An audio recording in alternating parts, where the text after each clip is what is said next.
It's magical to see how high the tide gets and how low. Let's check in with Sean Quinn for our forecast. Yeah, tide pooling about as fun as it gets. All right, let's go ahead and look outside. Of course, it's cool out there, despite the fact that it looked like maybe beach weather. You touch the ocean and or that air after getting wet, and it was really chilly today. Humidity very low, so it's dry out there, and it's going to make it feel even a little bit cooler as you look at your sunrise and sunset times.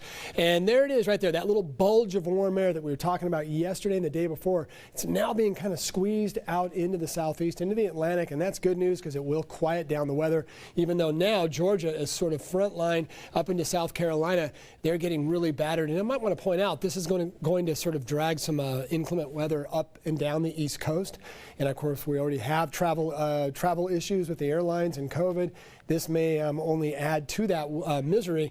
And look at all the cold air rushing in behind it. So those areas where they just had severe weather, now they're dealing with freezing conditions. And boy, look what we did last month. And this is awesome.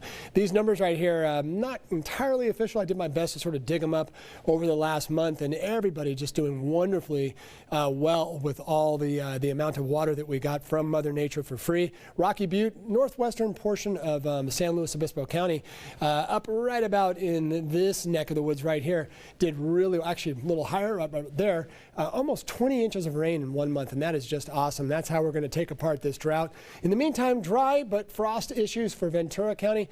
Everybody is going to be definitely cool out there, and even some breezy conditions along the Gaviota coast. The good news with that is that tends to help you to keep just above the freezing point. Even though you might get a little wind chill, we shouldn't get any frost issues in those areas where we do have those that amount of air moving. There are your high temperatures today, and surprisingly, we did kind of eke up into the 60s for a lot of areas. So the computer was calling for high 50s again. We were surprised with maybe low to even a couple of mid 60s. So no complaints there. Don't mind being wrong with that one at all. Right now, widespread 50s to a couple of 40s popping up on the map. So again, watch out for getting pretty cold in the overnight hours, especially right before sunrise tomorrow morning. Wind is very light. Don't expect any big wind issues except for maybe Tuesday night going into early Wednesday. There might be a little north wind there. And it is dry out there. We've had the offshore flow the last couple of days. And that is definitely reflecting in the fact that there's not a whole lot of moisture to play with in the atmosphere.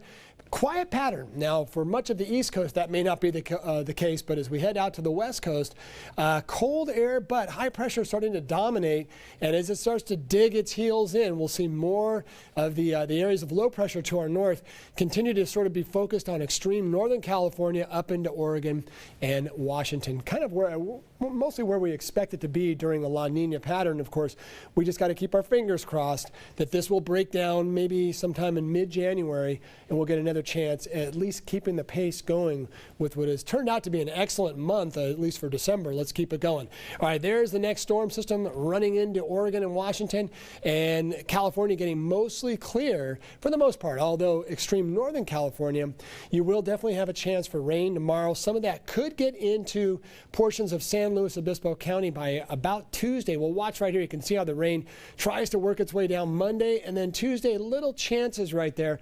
So a sprinkle is not out of the realm of possibilities, but it's more than likely we won't see anything measurable. The good news is, though, at least we know Northern California will continue to keep getting more rain.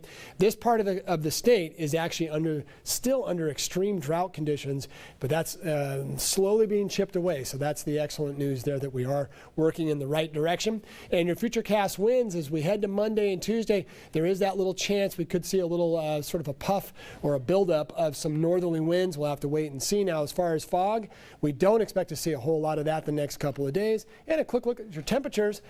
Still cool for Monday, and we'll expect to remain that way as we head into Monday and as we go to Tuesday. Hopefully a little bump up as we start to see some maybe some more 60s jumping into the mix. So for the South Coast, another nice day out there with sunny conditions and 50s to 60s for your highs. Same story as we head farther north and west, and that means that everybody will be close to their seasonal norms, but more than likely still slightly below.